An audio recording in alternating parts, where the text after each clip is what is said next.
सदोरी छा पई करी?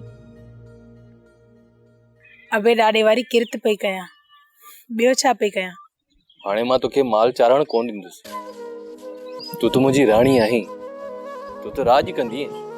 मां बकरियुनि खे खाराए रही आहियां, बकरियुनि जो मान खाई रही आहियां, ऐं असांजी किरत आहे ॿियनि खे खाराइण। मूंखां सिवा ॾाढो ख़ुशि पई गुज़ारी। तुंहिंजे मिलण जी आस में ख़ुशि पई गुज़ारियां। बाक़ी त तूं सोचे बि नथो सघीं जेके मुंहुं सूर सठा आहिनि।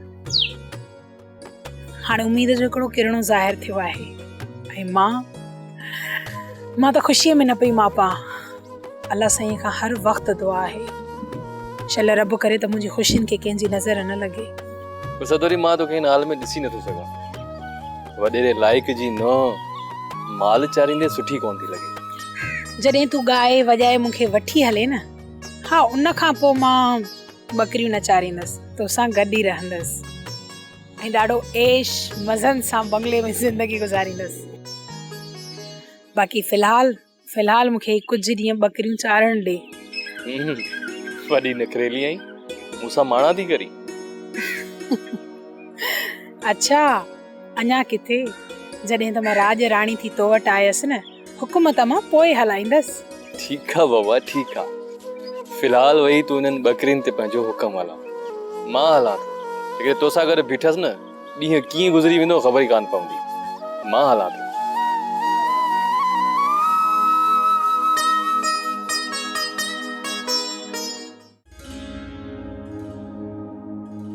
परू,